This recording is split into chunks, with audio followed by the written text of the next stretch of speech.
옛날 옛적, 조선 후기 한양이 삭풍으로 옷깃을 여미던 늦가을, 지호라는 비범한 도적이 살고 있었습니다. 그는 단순한 좀도둑이 아니었습니다. 그의 도둑질은 한편의 연극이자 대담한 예술 행위와도 같았지요. 그는 1년에 단 서너 번, 그것도 악명 높은 부잣집만을 골라 기상천외한 방법으로 재물을 훔쳤습니다. 백성들은 그를 그 녀석이라 부르면서도 그의 대담함과 지혜에 혀를 내두르며 남몰래 응원하기도 했습니다. 어느덧 한 해가 저물어가던 무렵, 지호는 마지막 큰 건수를 물색하기 시작했습니다. 올해의 마지막 무대는 어디가 좋으려나. 이왕이면 아주 판이 큰 곳이어야 할 텐데. 그러던 그의 눈에 북촌의 위세등등한 김판서의 대저택이 들어왔습니다. 김판서는 인색하기로 소문난 인물로 그의 집은 철옹성처럼 경비가 삼엄했습니다. 지호, 그 집만은 안 되네. 담이 하늘을 찌를 듯 높고 하인들이 밤낮으로 순찰을 돌아 개미 한 마리 얼씬 못한다더군. 하하, 바로 그런 집이라야말로 내 도전 욕구를 불태우지.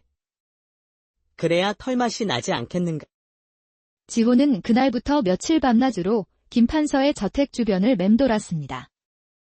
밤이면 그림자처럼 지붕 위를 넘나들고 낮에는 장사꾼으로 위장해 집안의 구조와 하인들의 동태를 꼼꼼히 살폈습니다. 하지만 며칠을 살펴봐도 뾰족한 수가 보이지 않았습니다. 담장은 어른 키의 3배는 좋게 넘었고 곳곳에 날카로운 죽창이 꽂혀 있었습니다. 쳇, 이대로 포기할 순 없지. 밤에 몰래 들어가는 건 무리야. 그렇다면 다른 방법을 써야겠군. 깊은 고민에 빠져있던 지호의 뇌리에 번개처럼 기발한 생각이 스쳐 지나갔습니다. 그래, 옷이 문제라면 아예 알몸으로 들어가는 거야. 마침내 달빛마저 구름 뒤로 숨어버린 칠흑 같은 밤, 지호는 자신의 허름한 옷을 몽땅 벗어 덤불 속에 감췄습니다. 실오라기 하나 걸치지 않은 덜거숭이 몸으로 그는 담벼락에부터 작은 바람창을 찾아냈습니다. 옷은 걸리적거릴 뿐 이 몸뚱이 하나면 충분하지. 바람창은 고양이 한 마리 겨우 드나들 법한 좁은 틈이었습니다. 지호는 뱀처럼 몸을 비틀고 뼈를 깎는 고통을 참으며 머리부터 그 좁은 틈으로 밀어 넣었습니다. 됐다. 간신히 몸을 집어넣고 안으로 떨어진 순간 그의 몸은 차갑고 끈적한 무언가에 풍덩 빠지고 말았습니다. 하필이면 그곳은 커다란 조청 항아리 위였던 것입니다. 으악. 차가워. 이게 다 뭐야? 온몸이 달고 끈적한 조청으로 뒤범벅이 되어 눈조차 뜰 수 없었습니다. 칠흑 같은 어둠 속에서 허우적거리던 그는 겨우 항아리 밖으로 기어 나왔습니다. 하지만 불운은 거기서 끝나지 않았습니다. 바닥을 더듬으며 기어가던 그의 손이 이번에는 밀가루 포대에 닿았고 그는 다시 한번 곤두박질 쳤습니다. 조청 묻은 몸에 밀가루가 잔뜩 엉겨붙어 그의 모습은 머리부터 발끝까지 온통 새하얗게 변해버렸습니다. 그 모습은 흡사백발의 수염을 기른 눈먼 노승 같기도 하고 섬뜩한 귀신 같기도 했습니다. 자신의 처참한 몰골에 기가 막힌 지호는 광 입구에 철퍼덕 주저앉았습니다. 아이고, 내 팔자야. 이게 대체 무슨 꼴이란 말이냐? 그는 너무나 서럽고 분한 마음에 그만 대성통곡을 하기 시작했습니다. 으응. 흐엉. 한 맺힌 울음소리는 밤의 정적을 깨고 저택 안채까지 울려 퍼졌습니다. 이 깊은 밤에 어디서 저런 곡소리가 들리는고. 잠에서 깬 김판서는 소리가 들려오는 광 쪽으로 조심스럽게 다가갔습니다. 돌쇠야.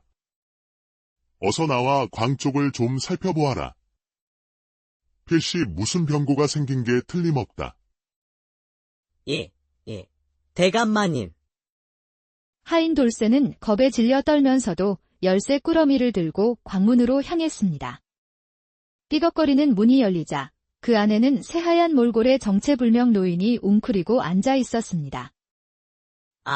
아이고. 귀신이다. 돌쇠는 그 자리에서 기절초풍했고 김판서 역시 두 눈이 휘둥그레졌습니다. 네, 내 이놈.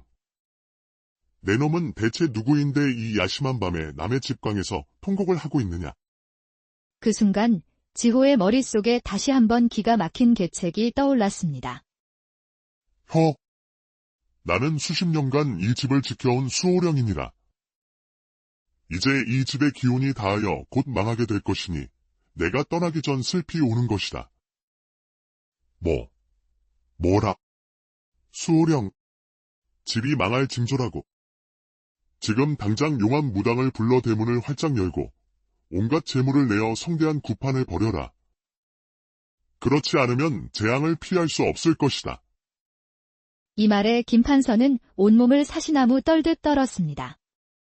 지호는 미친 사람처럼 슬피 울며 열린 대문을 통해 유유히 빠져나갔습니다. 수호령께서 떠나신다니. 집안이 망할 징조라니. 어서 무당을 불러야겠다. 그날 밤 김판서는 뜬 눈으로 밤을 새웠습니다. 평소 미신을 어리석다 여겼지만 막상 기이한 일을 겪고 나니 불안감에 휩싸인 것이죠. 다음 날 새벽이 되자마자 그는 하인들을 불러 명을 내렸습니다. 당장 한양에서 제일 용한 무당을 모셔오너라. 그리고 광에 있는 모든 물건을 꺼내 마당에 놓고 제사상도 가장 푸짐하게 차리도록 해라.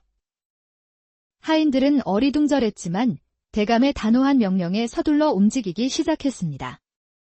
곧이어 붉은 무복을 입은 무당이 방울을 흔들며 도착했습니다. 아이고, 대감마님.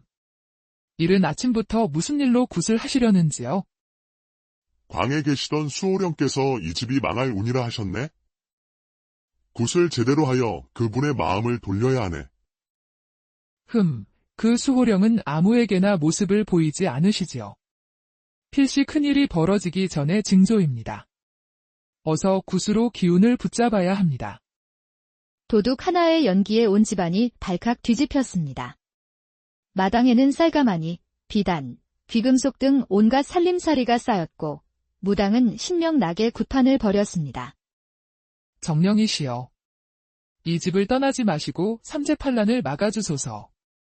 한편 지호는 담벼락 뒤에 숨어 그 광경을 지켜보며 회심의 미소를 지었습니다. 아주 잘 돌아가는군. 이것이야말로 도둑을 위한 잔치상이 아니고 무엇이랴. 굿은 밤새도록 이어졌고 김판서는 수호령이 드나들어야 한다며 대문을 활짝 열어두었습니다. 마침내 새벽녘, 지친 무당과 하인들이 모두 깊은 잠에 빠져들었을 때였습니다. 지호가 검은 복면을 하고 수레를 끌며 소리 없이 집 안으로 들어왔습니다. 자, 어디부터 실어볼까나. 그는 마당에 널린 쌀가마니, 옥감, 놀이개 등을 차례차례 수레에 옮겨 실었습니다. 그의 움직임은 너무나 조용해서 마당을 지키던 개 한 마리조차 짖지 않았습니다. 날이 밝기 전 지호는 귀한 물건들을 가득 실은 수레를 끌고 안개 속으로 유유히 사라졌습니다. 다음 날 아침 텅 빈 마당을 발견한 하인 돌쇠가 비명을 지르며 달려왔습니다. 대감마님, 큰일 났습니다. 재물과 세간이 모두 사라졌습니다요. 그러나 김판서는 멍하니 서 있다가 이내 고개를 끄덕이며 말했습니다. 그래? 그 수호령께서 우리 집의 애군을 모두 가져가신 것이겠지. 이제 복이 들어올 징조다. 며칠 뒤, 이 기이한 이야기는 한양 장안에 파다하게 퍼졌습니다. 들었는가? 김판서 댁에 귀신이 나타나 재물을 몽땅 가져갔다지 뭔가. 귀신은 무슨? 그건 천하의 도둑 지호의 짓이라더군. 소문은 꼬리에 꼬리를 물고 퍼져나가 마침내 임금의 귀에까지 들어가게 되었습니다. 뭐라? 정승의 집에 귀신을 사칭한 도둑이 들었단 말이냐? 세상에 별일이 다 있구나. 여봐라. 당장 그 담대한 도둑놈을 잡아들여라. 내 친히 그 얼굴을 보아야겠다. 어명이 떨어지자 포졸들이 온 한양을 샅샅이 뒤지기 시작했습니다. 결국 지호는 외딴 마을의 은신처에서 훔친 쌀로 밥을 짓다 포졸들에게 붙잡히고 말았습니다. 쳇, 이런. 영원히 모를 줄 알았는데. 지호는 포박당한 채 경복궁 어전으로 끌려갔습니다. 붉고 푸른 관복을 입은 대신들 앞에 먼지투성이 몰골에 지호가 꿇어앉았지만 그의 눈빛만은 조금도 위축되지 않았습니다. 내가 바로 지호더냐? 예, 전하. 소인이옵니다. 듣자하니 내가 수호령 행세를 하여 판서의 집을 털었다 하더라. 과연 그러하냐? 그 자초지종을 솔직하게 고하렸다. 지호는 고개를 숙인 채 담담하게 그날 밤의 일을 모두 털어놓았습니다. 소인은 그저 담 높은 집을 한번 털어보려다 우연히 조청과 밀가루를 뒤집어 쓰게 되었사옵니다. 그 망신스러운 꼴에 울음이 터져 나왔는데 마침 판서 대감께서 저를 진짜 귀신으로 믿으시기에 소인도 눈 딱 감고 연극을 한바탕 벌였던 것이옵니다. 지호의 이야기에 조정 대신들은 술렁였고 임금은 한동안 눈을 감고 침묵했습니다. 잠시 후 임금이 눈을 뜨고 물었습니다. 듣자하니 그 판서는 재물을 귀신이 가져갔다 여기며 애군을 막아주어 고맙다 하였다. 그것이 사실이냐? 그러하옵니다. 전하. 그렇다면 너는 재물을 훔친 것이 아니라 주인이 주는 것을 받아온 것이 아닌가? 지호는 깜짝 놀라 고개를 들었고 임금은 미소를 지으며 말을 이었습니다. 남이 주는 것을 받아온 자를 죄인이라 할 수는 없지 않겠느냐? 지호는 감격하여 바닥에 엎드렸습니다. 전하의 은혜가 만극하옵니다. 듣거라, 지호. 너의 그 지혜와 담력은 가상하나 도둑질은 엄연한 죄다. 허나 너에게 특별히 명하노니 앞으로는 오직 탐욕스러운 부자의 곶감만을 비우고 굶주리는 백성의 밥그릇은 절대 건드리지 말라. 그리한다면 너는 나라가 허락한 도둑으로 살아도 좋을 것이다. 그리하여 지호는 임금에게 허가받은 의적이 되어 세상에 풀려났습니다. 그는 임금의 명을 받들어 가난한 이들은 돕고 인색한 부자들만 골라 털었습니다. 백성들은 그를 의적지호라 부르며 칭송했고 부자들은 그의 이름만 들어도 벌벌 떨었다고 합니다. 어느 추운 겨울날 굶주리던 한 농부의 집문 앞에 쌀 한 가마니와 장작이 놓여 있었고 사람들은 모두 지호의 소행임을 알고 미소 지었습니다. 그렇게 지호는 도둑이 돼 도둑이 아닌 백성의 마음을 훔친 진정한 의적으로 역사 속에 옛날 옛적 조선 후기 한양이 삭풍으로 옷깃을 여미던 늦가을 지호라는 비범한 도적이 살고 있었습니다. 그는 단순한 종도둑이 아니었습니다. 그의 도둑질은 한편의 연극이자 대담한 예술 행위와도 같았지요. 그는 1년에 단 서너 번, 그것도 악명 높은 부잣집만을 골라 기상천외한 방법으로 재물을 훔쳤습니다. 백성들은 그를 그 녀석이라 부르면서도 그의 대담함과 지혜에 혀를 내두르며 남몰래 응원하기도 했습니다. 어느덧 한 해가 저물어가던 무렵, 지호는 마지막 큰 건수를 물색하기 시작했습니다. 올해의 마지막 무대는 어디가 좋으려나. 이왕이면 아주 판이 큰 곳이어야 할 텐데. 그러던 그의 눈에 북촌의 위세등등한 김판서의 대저택이 들어왔습니다. 김판서는 인색하기로 소문난 인물로 그의 집은 철옹성처럼 경비가 삼엄했습니다. 지호, 그 집만은 안 되네. 담이 하늘을 찌를 듯 높고 하인들이 밤낮으로 순찰을 돌아 개미 한 마리 얼씬 못한다더군. 하하하, 바로 그런 집이라야말로 내 도전 욕구를 불태우지. 그래야 털맛이 나지 않겠는가. 지호는 그날부터 며칠 밤낮으로 김판서의 저택 주변을 맴돌았습니다. 밤이면 그림자처럼 지붕 위를 넘나들고 낮에는 장사꾼으로 위장해 집안의 구조와 하인들의 동태를 꼼꼼히 살폈습니다. 하지만 며칠을 살펴봐도 뾰족한 수가 보이지 않았습니다. 담장은 어른 키의 3배는 좋게 넘었고 곳곳에 날카로운 죽창이 꽂혀 있었습니다. 쳇, 이대로 포기할 순 없지. 밤에 몰래 들어가는 건 무리야. 그렇다면 다른 방법을 써야겠군. 깊은 고민에 빠져있던 지호의 뇌리에 번개처럼 기발한 생각이 스쳐 지나갔습니다. 그래. 옷이 문제라면 아예 알몸으로 들어가는 거야. 마침내 달빛마저 구름 뒤로 숨어버린 칠흑 같은 밤. 지호는 자신의 허름한 옷을 몽땅 벗어 덤불 속에 감췄습니다. 실오라기 하나 걸치지 않은 덜거숭이 몸으로 그는 담벼락에부터 작은 바람창을 찾아냈습니다. 옷은 걸리적거릴 뿐 이 몸뚱이 하나면 충분하지. 바람창은 고양이 한 마리 겨우 드나들 법한 좁은 틈이었습니다. 지호는 뱀처럼 몸을 비틀고 뼈를 깎는 고통을 참으며 머리부터 그 좁은 틈으로 밀어 넣었습니다. 됐다. 간신히 몸을 집어넣고 안으로 떨어진 순간 그의 몸은 차갑고 끈적한 무언가에 풍덩 빠지고 말았습니다. 하필이면 그곳은 커다란 조청 항아리 위였던 것입니다. 으악. 차가워. 이게 다 뭐야? 온몸이 달고 끈적한 조청으로 뒤범벅이 되어 눈조차 뜰 수 없었습니다. 칠흑 같은 어둠 속에서 허우적거리던 그는 겨우 항아리 밖으로 기어 나왔습니다. 하지만 불운은 거기서 끝나지 않았습니다. 바닥을 더듬으며 기어가던 그의 손이 이번에는 밀가루 포대에 닿았고 그는 다시 한번 곤두박질 쳤습니다. 조청 묻은 몸에 밀가루가 잔뜩 엉겨붙어 그의 모습은 머리부터 발끝까지 온통 새하얗게 변해버렸습니다. 그 모습은 흡사백발의 수염을 기른 눈먼 노승 같기도 하고 섬뜩한 귀신 같기도 했습니다.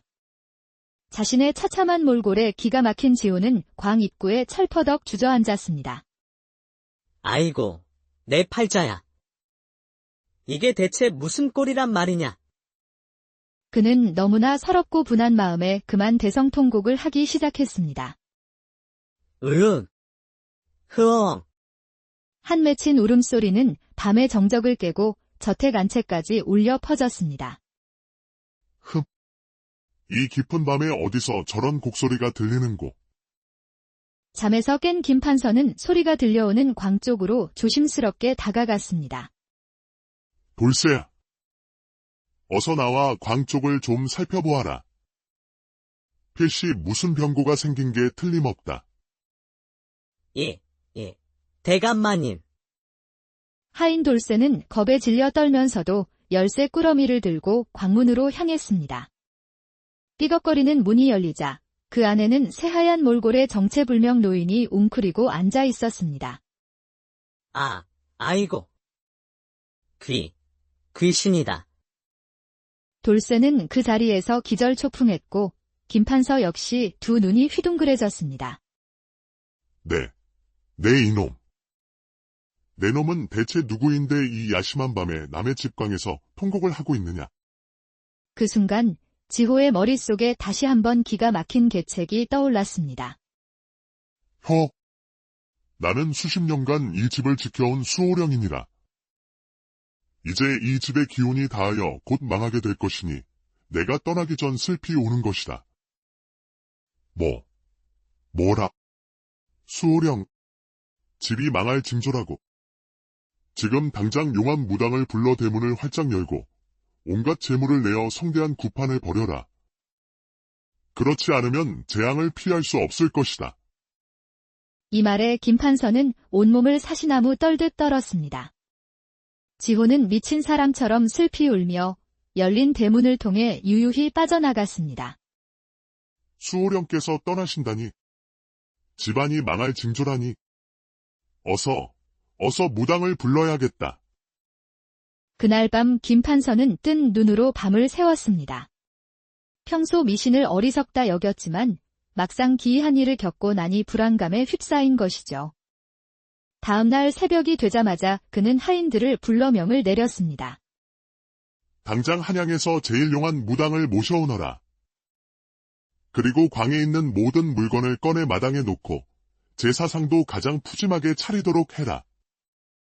하인들은 어리둥절했지만 대감의 단호한 명령에 서둘러 움직이기 시작했습니다. 곧이어 붉은 무복을 입은 무당이 방울을 흔들며 도착했습니다. 아이고, 대감마님. 이른 아침부터 무슨 일로 굿을 하시려는지요? 광에 계시던 수호령께서 이 집이 망할 운이라 하셨네? 굿을 제대로 하여 그분의 마음을 돌려야 하네. 그 수호령은 아무에게나 모습을 보이지 않으시지요. 필시 큰일이 벌어지기 전에 징조입니다. 어서 굿으로 기운을 붙잡아야 합니다. 도둑 하나의 연기에 온 집안이 발칵 뒤집혔습니다. 마당에는 쌀가마니, 비단, 귀금속 등 온갖 살림살이가 쌓였고 무당은 신명나게 굿판을 벌였습니다. 정령이시여. 이 집을 떠나지 마시고 삼재팔란을 막아주소서. 한편 지호는 담벼락 뒤에 숨어 그 광경을 지켜보며 회심의 미소를 지었습니다. 아주 잘 돌아가는군. 이것이야말로 도둑을 위한 잔치상이 아니고 무엇이랴. 굿은 밤새도록 이어졌고 김판서는 수호령이 드나들어야 한다며 대문을 활짝 열어두었습니다. 마침내 새벽녘, 지친 무당과 하인들이 모두 깊은 잠에 빠져들었을 때였습니다. 지호가 검은 복면을 하고 수레를 끌며 소리 없이 집 안으로 들어왔습니다.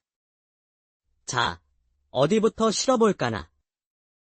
그는 마당에 널린 쌀가마니, 옥감, 놀이개 등을 차례차례 수레에 옮겨 실었습니다. 그의 움직임은 너무나 조용해서 마당을 지키던 개 한 마리조차 짖지 않았습니다. 날이 밝기 전 지호는 귀한 물건들을 가득 실은 수레를 끌고 안개 속으로 유유히 사라졌습니다. 다음 날 아침 텅 빈 마당을 발견한 하인 돌쇠가 비명을 지르며 달려왔습니다. 대감마님, 큰일 났습니다. 재물과 세간이 모두 사라졌습니다요. 그러나 김판서는 멍하니 서 있다가 이내 고개를 끄덕이며 말했습니다. 그래. 그 수호령께서 우리 집의 애군을 모두 가져가신 것이겠지. 이제 복이 들어올 징조다. 며칠 뒤 이 기이한 이야기는 한양 장안에 파다하게 퍼졌습니다. 들었는가? 김판서 댁에 귀신이 나타나 재물을 몽땅 가져갔다지 뭔가. 귀신은 무슨? 그건 천하의 도둑 지호의 짓이라더군.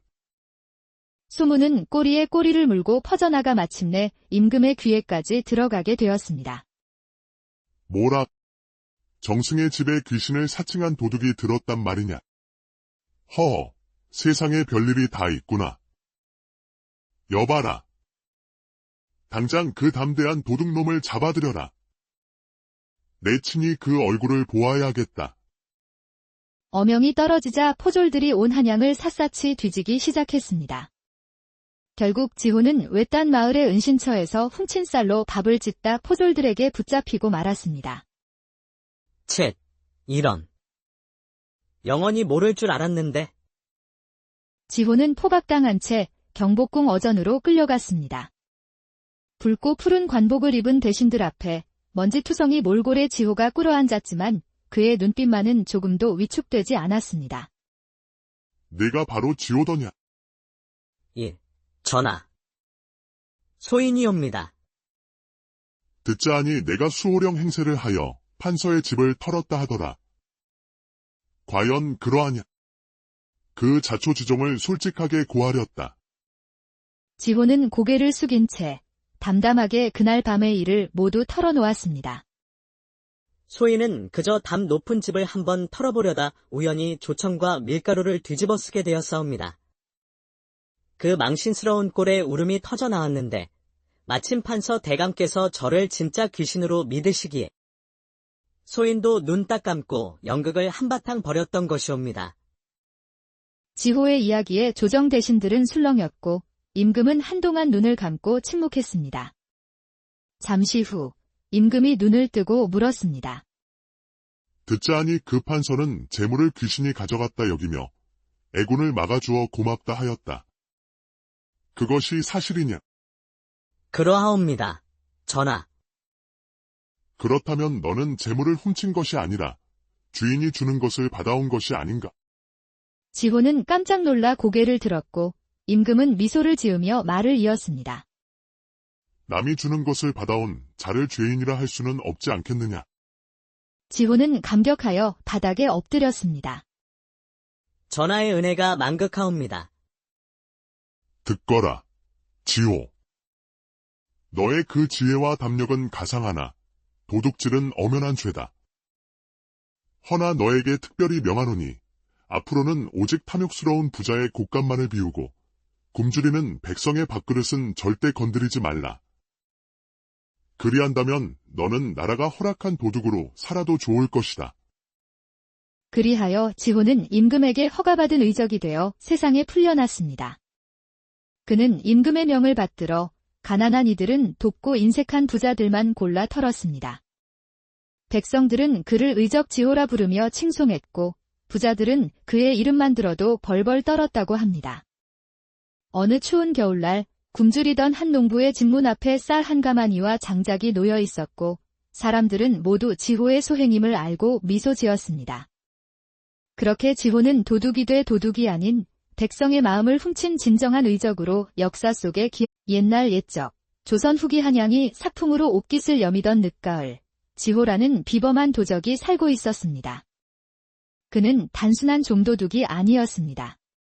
그의 도둑질은 한편의 연극이자 대담한 예술 행위와도 같았지요. 그는 1년에 단 서너 번, 그것도 악명 높은 부잣집만을 골라 기상천외한 방법으로 재물을 훔쳤습니다. 백성들은 그를 그 녀석이라 부르면서도 그의 대담함과 지혜에 혀를 내두르며 남몰래 응원하기도 했습니다.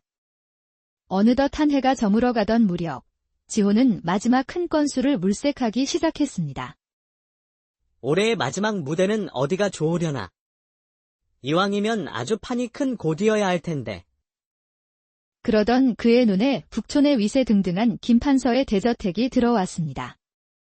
김판서는 인색하기로 소문난 인물로 그의 집은 철옹성처럼 경비가 삼엄했습니다. 지호. 그 집만은 안 되네.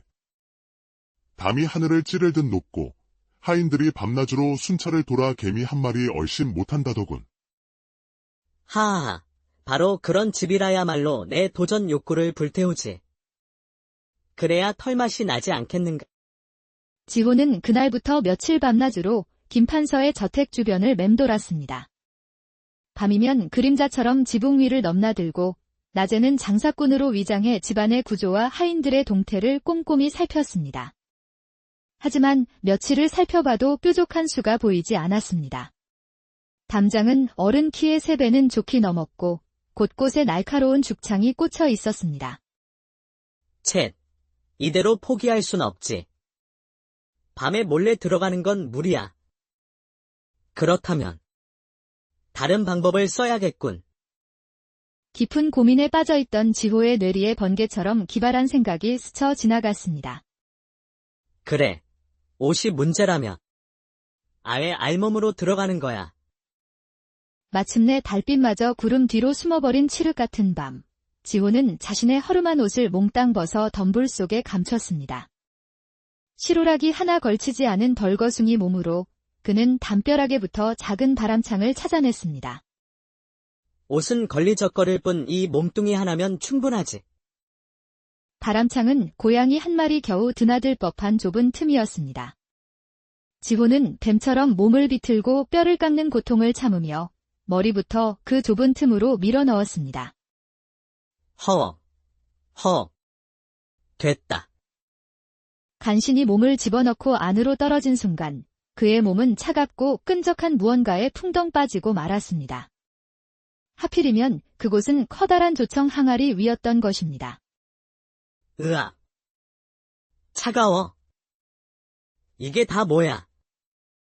온몸이 달고 끈적한 조청으로 뒤범벅이 되어 눈조차 뜰 수 없었습니다. 칠흑 같은 어둠 속에서 허우적거리던 그는 겨우 항아리 밖으로 기어 나왔습니다. 하지만 불운은 거기서 끝나지 않았습니다.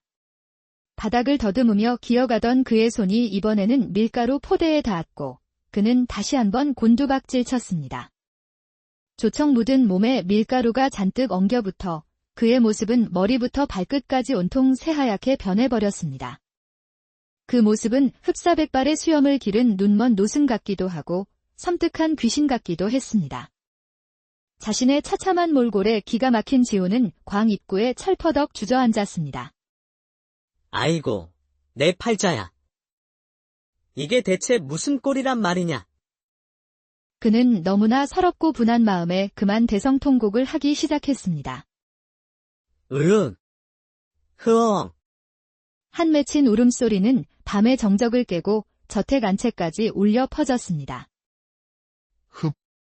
이 깊은 밤에 어디서 저런 곡소리가 들리는고. 잠에서 깬 김판서는 소리가 들려오는 광 쪽으로 조심스럽게 다가갔습니다. 돌쇠야. 어서 나와 광 쪽을 좀 살펴보아라. 필시 무슨 병고가 생긴 게 틀림없다. 예. 대감마님. 하인 돌쇠는 겁에 질려 떨면서도 열쇠 꾸러미를 들고 광문으로 향했습니다. 삐걱거리는 문이 열리자 그 안에는 새하얀 몰골의 정체불명 노인이 웅크리고 앉아 있었습니다. 아이고. 귀신이다. 돌쇠는 그 자리에서 기절초풍했고 김판서 역시 두 눈이 휘둥그레졌습니다. 내 이놈. 내 놈은 대체 누구인데 이 야심한 밤에 남의 집광에서 통곡을 하고 있느냐. 그 순간 지호의 머릿속에 다시 한번 기가 막힌 계책이 떠올랐습니다. 나는 수십 년간 이 집을 지켜온 수호령이니라. 이제 이 집의 기운이 다하여 곧 망하게 될 것이니 내가 떠나기 전 슬피 우는 것이다. 뭐라? 수호령, 집이 망할 징조라고. 지금 당장 용암 무당을 불러 대문을 활짝 열고 온갖 재물을 내어 성대한 구판을 벌여라. 그렇지 않으면 재앙을 피할 수 없을 것이다. 이 말에 김판서는 온몸을 사시나무 떨듯 떨었습니다. 지호는 미친 사람처럼 슬피 울며 열린 대문을 통해 유유히 빠져나갔습니다. 수호령께서 떠나신다니. 집안이 망할 징조라니. 어서 무당을 불러야겠다. 그날 밤 김판서는 뜬 눈으로 밤을 새웠습니다. 평소 미신을 어리석다 여겼지만 막상 기이한 일을 겪고 나니 불안감에 휩싸인 것이죠. 다음 날 새벽이 되자마자 그는 하인들을 불러 명을 내렸습니다. 당장 한양에서 제일 용한 무당을 모셔오너라. 그리고 광에 있는 모든 물건을 꺼내 마당에 놓고 제사상도 가장 푸짐하게 차리도록 해라. 하인들은 어리둥절했지만 대감의 단호한 명령에 서둘러 움직이기 시작했습니다. 곧이어 붉은 무복을 입은 무당이 방울을 흔들며 도착했습니다. 아이고, 대감마님. 이른 아침부터 무슨 일로 굿을 하시려는지요? 광에 계시던 수호령께서 이 집이 망할 운이라 하셨네? 굿을 제대로 하여 그분의 마음을 돌려야 하네. 그 수호령은 아무에게나 모습을 보이지 않으시지요. 필시 큰일이 벌어지기 전의 징조입니다. 어서 굿으로 기운을 붙잡아야 합니다. 도둑 하나의 연기에 온 집안이 발칵 뒤집혔습니다. 마당에는 쌀가마니, 비단, 귀금속 등 온갖 살림살이가 쌓였고 무당은 신명나게 굿판을 벌였습니다. 정령이시여. 이 집을 떠나지 마시고 삼재팔란을 막아주소서. 한편 지호는 담벼락 뒤에 숨어 그 광경을 지켜보며 회심의 미소를 지었습니다. 아주 잘 돌아가는군. 이것이야말로 도둑을 위한 잔치상이 아니고 무엇이랴. 굿은 밤새도록 이어졌고 김판서는 수호령이 드나들어야 한다며 대문을 활짝 열어두었습니다. 마침내 새벽녘, 지친 무당과 하인들이 모두 깊은 잠에 빠져들었을 때였습니다. 지호가 검은 복면을 하고 수레를 끌며 소리 없이 집 안으로 들어왔습니다. 자, 어디부터 실어볼까나. 그는 마당에 널린 쌀가마니, 옷감, 놀이개 등을 차례차례 수레에 옮겨 실었습니다. 그의 움직임은 너무나 조용해서 마당을 지키던 개 한 마리조차 짖지 않았습니다. 날이 밝기 전 지호는 귀한 물건들을 가득 실은 수레를 끌고 안개 속으로 유유히 사라졌습니다. 다음 날 아침 텅 빈 마당을 발견한 하인 돌쇠가 비명을 지르며 달려왔습니다. 대감마님, 큰일 났습니다. 재물과 세간이 모두 사라졌습니다요. 그러나 김판서는 멍하니 서 있다가 이내 고개를 끄덕이며 말했습니다. 그래? 그 수호령께서 우리 집의 애군을 모두 가져가신 것이겠지. 이제 복이 들어올 징조다. 며칠 뒤, 이 기이한 이야기는 한양 장안에 파다하게 퍼졌습니다. 들었는가? 김판서 댁에 귀신이 나타나 재물을 몽땅 가져갔다지 뭔가. 귀신은 무슨? 그건 천하의 도둑 지호의 짓이라더군. 소문은 꼬리에 꼬리를 물고 퍼져나가 마침내 임금의 귀에까지 들어가게 되었습니다. 뭐라? 정승의 집에 귀신을 사칭한 도둑이 들었단 말이냐? 허, 세상에 별일이 다 있구나. 여봐라. 당장 그 담대한 도둑놈을 잡아들여라. 내 친히 그 얼굴을 보아야겠다. 어명이 떨어지자 포졸들이 온 한양을 샅샅이 뒤지기 시작했습니다. 결국 지호는 외딴 마을의 은신처에서 훔친 쌀로 밥을 짓다 포졸들에게 붙잡히고 말았습니다. 쳇, 이런. 영원히 모를 줄 알았는데. 지호는 포박당한 채 경복궁 어전으로 끌려갔습니다. 붉고 푸른 관복을 입은 대신들 앞에 먼지투성이 몰골에 지호가 꿇어앉았지만 그의 눈빛만은 조금도 위축되지 않았습니다. 내가 바로 지호더냐? 예, 전하. 소인이옵니다. 듣자하니 내가 수호령 행세를 하여 판서의 집을 털었다 하더라. 과연 그러하냐? 그 자초지종을 솔직하게 고하렸다. 지호는 고개를 숙인 채 담담하게 그날 밤의 일을 모두 털어놓았습니다. 소인은 그저 담 높은 집을 한번 털어보려다 우연히 조청과 밀가루를 뒤집어 쓰게 되었사옵니다. 그 망신스러운 꼴에 울음이 터져 나왔는데 마침 판서 대감께서 저를 진짜 귀신으로 믿으시기에 소인도 눈 딱 감고 연극을 한바탕 벌였던 것이옵니다. 지호의 이야기에 조정 대신들은 술렁였고 임금은 한동안 눈을 감고 침묵했습니다. 잠시 후 임금이 눈을 뜨고 물었습니다. 듣자하니 그 판서는 재물을 귀신이 가져갔다 여기며 애군을 막아주어 고맙다 하였다. 그것이 사실이냐? 그러하옵니다. 전하. 그렇다면 너는 재물을 훔친 것이 아니라 주인이 주는 것을 받아온 것이 아닌가? 지호는 깜짝 놀라 고개를 들었고 임금은 미소를 지으며 말을 이었습니다. 남이 주는 것을 받아온 자를 죄인이라 할 수는 없지 않겠느냐? 지호는 감격하여 바닥에 엎드렸습니다. 전하의 은혜가 만극하옵니다.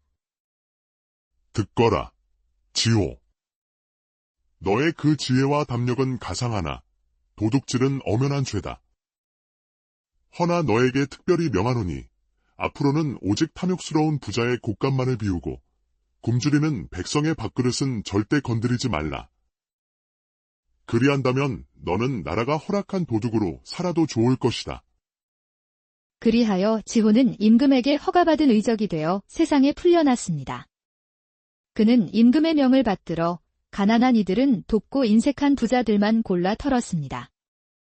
백성들은 그를 의적지호라 부르며 칭송했고 부자들은 그의 이름만 들어도 벌벌 떨었다고 합니다. 어느 추운 겨울날 굶주리던 한 농부의 집문 앞에 쌀 한 가마니와 장작이 놓여 있었고 사람들은 모두 지호의 소행임을 알고 미소 지었습니다. 그렇게 지호는 도둑이 돼 도둑이 아닌 백성의 마음을 훔친 진정한 의적으로 역사 속에 옛날 옛적 조선 후기 한양이 사풍으로 옷깃을 여미던 늦가을 지호라는 비범한 도적이 살고 있었습니다. 그는 단순한 종도둑이 아니었습니다. 그의 도둑질은 한편의 연극이자 대담한 예술 행위와도 같았지요. 그는 1년에 단 서너 번, 그것도 악명 높은 부잣집만을 골라 기상천외한 방법으로 재물을 훔쳤습니다. 백성들은 그를 그 녀석이라 부르면서도 그의 대담함과 지혜에 혀를 내두르며 남몰래 응원하기도 했습니다. 어느덧 한 해가 저물어가던 무렵, 지호는 마지막 큰 건수를 물색하기 시작했습니다. 올해의 마지막 무대는 어디가 좋으려나. 이왕이면 아주 판이 큰 곳이어야 할 텐데. 그러던 그의 눈에 북촌의 위세등등한 김판서의 대저택이 들어왔습니다. 김판서는 인색하기로 소문난 인물로 그의 집은 철옹성처럼 경비가 삼엄했습니다. 지호, 그 집만은 안 되네. 담이 하늘을 찌르듯 높고 하인들이 밤낮으로 순찰을 돌아 개미 한 마리 얼씬 못한다더군. 하하, 바로 그런 집이라야말로 내 도전 욕구를 불태우지. 그래야 털맛이 나지 않겠는가. 지호는 그날부터 며칠 밤낮으로 김판서의 저택 주변을 맴돌았습니다. 밤이면 그림자처럼 지붕 위를 넘나들고 낮에는 장사꾼으로 위장해 집안의 구조와 하인들의 동태를 꼼꼼히 살폈습니다. 하지만 며칠을 살펴봐도 뾰족한 수가 보이지 않았습니다. 담장은 어른 키의 3배는 좋게 넘었고 곳곳에 날카로운 죽창이 꽂혀 있었습니다. 쳇, 이대로 포기할 순 없지. 밤에 몰래 들어가는 건 무리야. 그렇다면 다른 방법을 써야겠군. 깊은 고민에 빠져있던 지호의 뇌리에 번개처럼 기발한 생각이 스쳐 지나갔습니다.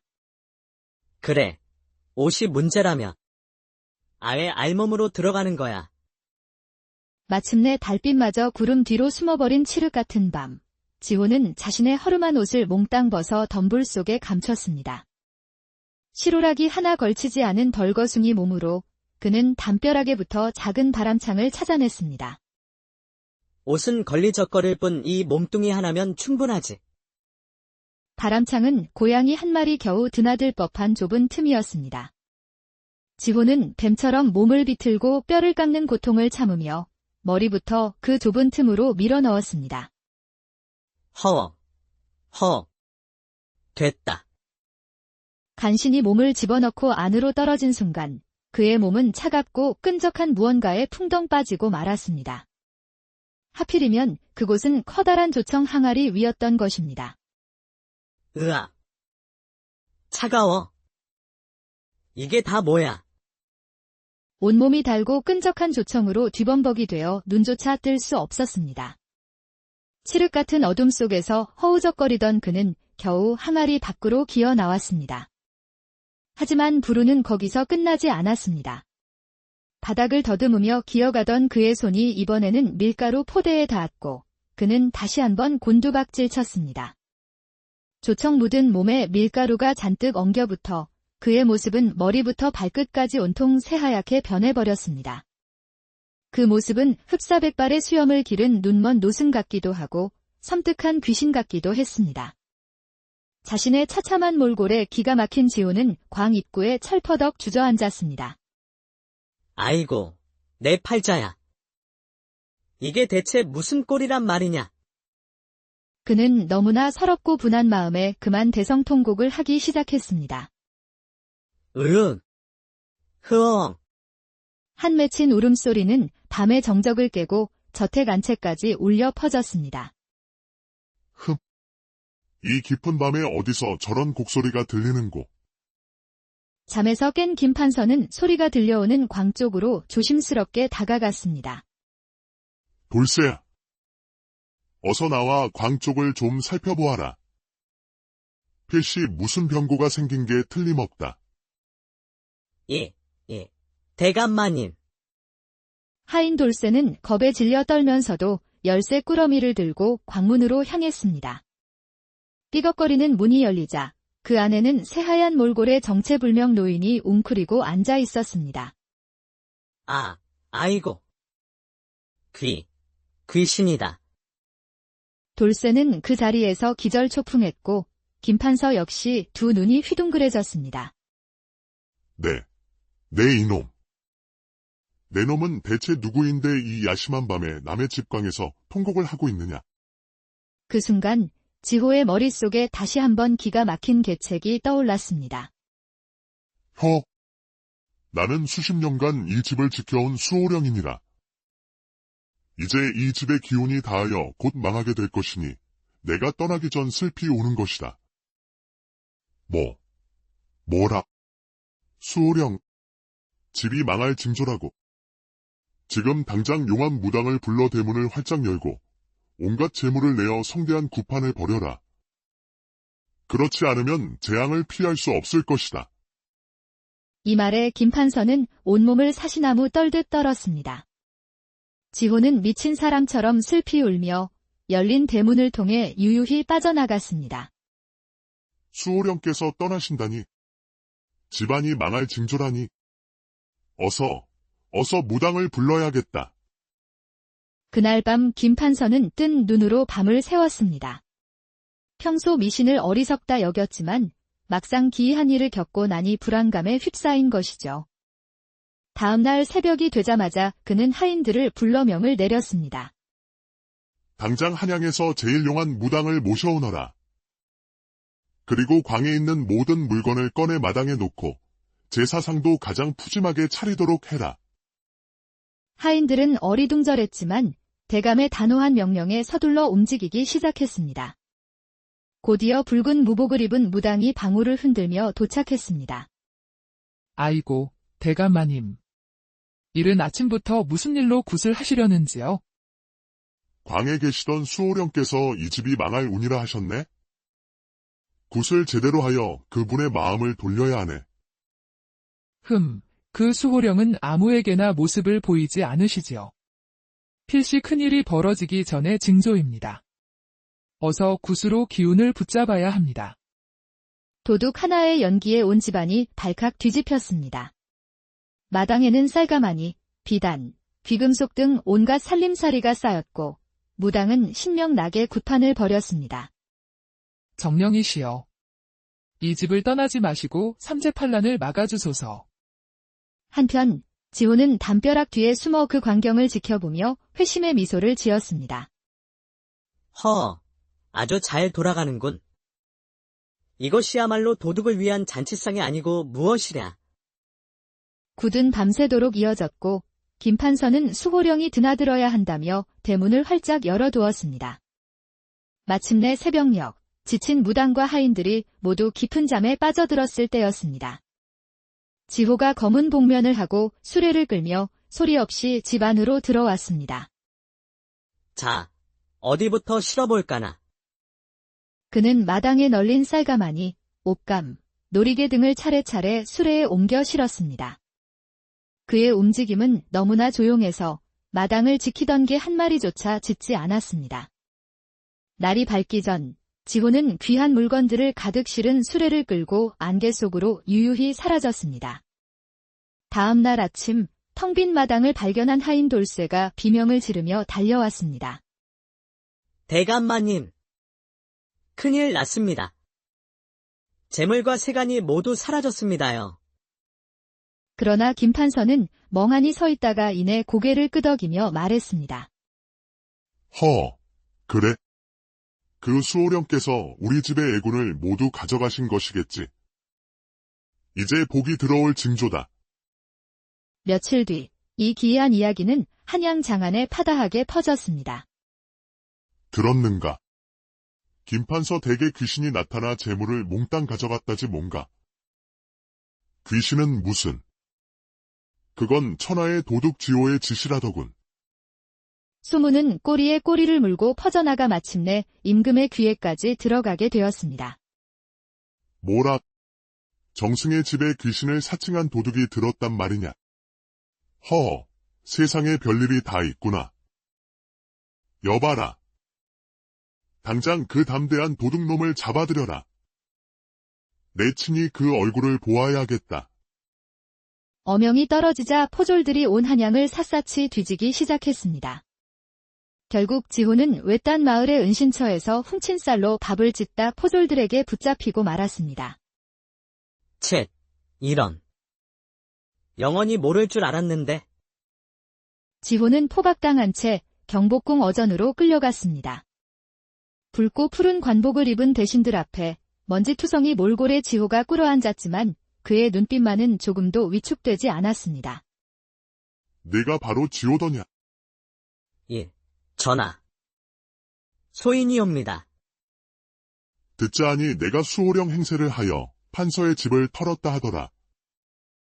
과연 그러하냐? 그 자초지종을 솔직하게 고하렸다. 지호는 고개를 숙인 채 담담하게 그날 밤의 일을 모두 털어놓았습니다. 소인은 그저 담 높은 집을 한번 털어보려다 우연히 조청과 밀가루를 뒤집어 쓰게 되었사옵니다. 그 망신스러운 꼴에 울음이 터져 나왔는데 마침 판서 대감께서 저를 진짜 귀신으로 믿으시기에 소인도 눈 딱 감고 연극을 한바탕 벌였던 것이옵니다. 지호의 이야기에 조정 대신들은 술렁였고 임금은 한동안 눈을 감고 침묵했습니다. 잠시 후 임금이 눈을 뜨고 물었습니다. 듣자하니 그 판서는 재물을 귀신이 가져갔다 여기며 애군을 막아주어 고맙다 하였다. 그것이 사실이냐? 그러하옵니다. 전하. 그렇다면 너는 재물을 훔친 것이 아니라 주인이 주는 것을 받아온 것이 아닌가? 지호는 깜짝 놀라 고개를 들었고 임금은 미소를 지으며 말을 이었습니다. 남이 주는 것을 받아온 자를 죄인이라 할 수는 없지 않겠느냐? 지호는 감격하여 바닥에 엎드렸습니다. 전하의 은혜가 만극하옵니다. 듣거라, 지호. 너의 그 지혜와 담력은 가상하나 도둑질은 엄연한 죄다. 허나 너에게 특별히 명하노니 앞으로는 오직 탐욕스러운 부자의 곶감만을 비우고 굶주리는 백성의 밥그릇은 절대 건드리지 말라. 그리한다면 너는 나라가 허락한 도둑으로 살아도 좋을 것이다. 그리하여 지호는 임금에게 허가받은 의적이 되어 세상에 풀려났습니다. 그는 임금의 명을 받들어 가난한 이들은 돕고 인색한 부자들만 골라 털었습니다. 백성들은 그를 의적지호라 부르며 칭송했고 부자들은 그의 이름만 들어도 벌벌 떨었다고 합니다. 어느 추운 겨울날 굶주리던 한 농부의 집문 앞에 쌀 한 가마니와 장작이 놓여 있었고 사람들은 모두 지호의 소행임을 알고 미소 지었습니다. 그렇게 지호는 도둑이 돼 도둑이 아닌 백성의 마음을 훔친 진정한 의적으로 역사 속에 옛날 옛적 조선 후기 한양이 사풍으로 옷깃을 여미던 늦가을 지호라는 비범한 도적이 살고 있었습니다. 그는 단순한 종도둑이 아니었습니다. 그의 도둑질은 한편의 연극이자 대담한 예술 행위와도 같았지요. 그는 1년에 단 서너 번, 그것도 악명 높은 부잣집만을 골라 기상천외한 방법으로 재물을 훔쳤습니다. 백성들은 그를 그 녀석이라 부르면서도 그의 대담함과 지혜에 혀를 내두르며 남몰래 응원하기도 했습니다. 어느덧 한 해가 저물어가던 무렵, 지호는 마지막 큰 건수를 물색하기 시작했습니다. 올해의 마지막 무대는 어디가 좋으려나. 이왕이면 아주 판이 큰 곳이어야 할 텐데. 그러던 그의 눈에 북촌의 위세등등한 김판서의 대저택이 들어왔습니다. 김판서는 인색하기로 소문난 인물로 그의 집은 철옹성처럼 경비가 삼엄했습니다. 지호, 그 집만은 안 되네. 담이 하늘을 찌르듯 높고 하인들이 밤낮으로 순찰을 돌아 개미 한 마리 얼씬 못한다더군. 하하, 바로 그런 집이라야말로 내 도전 욕구를 불태우지. 그래야 털맛이 나지 않겠는가. 지호는 그날부터 며칠 밤낮으로 김판서의 저택 주변을 맴돌았습니다. 밤이면 그림자처럼 지붕 위를 넘나들고 낮에는 장사꾼으로 위장해 집안의 구조와 하인들의 동태를 꼼꼼히 살폈습니다. 하지만 며칠을 살펴봐도 뾰족한 수가 보이지 않았습니다. 담장은 어른 키의 3배는 좋게 넘었고 곳곳에 날카로운 죽창이 꽂혀 있었습니다. 쳇, 이대로 포기할 순 없지. 밤에 몰래 들어가는 건 무리야. 그렇다면 다른 방법을 써야겠군. 깊은 고민에 빠져있던 지호의 뇌리에 번개처럼 기발한 생각이 스쳐 지나갔습니다. 그래, 옷이 문제라면 아예 알몸으로 들어가는 거야. 마침내 달빛마저 구름 뒤로 숨어버린 칠흑 같은 밤, 지호는 자신의 허름한 옷을 몽땅 벗어 덤불 속에 감췄습니다. 실오라기 하나 걸치지 않은 덜거숭이 몸으로 그는 담벼락에부터 작은 바람창을 찾아냈습니다. 옷은 걸리적거릴 뿐 이 몸뚱이 하나면 충분하지. 바람창은 고양이 한 마리 겨우 드나들 법한 좁은 틈이었습니다. 지호는 뱀처럼 몸을 비틀고 뼈를 깎는 고통을 참으며 머리부터 그 좁은 틈으로 밀어 넣었습니다. 됐다. 간신히 몸을 집어넣고 안으로 떨어진 순간 그의 몸은 차갑고 끈적한 무언가에 풍덩 빠지고 말았습니다. 하필이면 그곳은 커다란 조청 항아리 위였던 것입니다. 으악.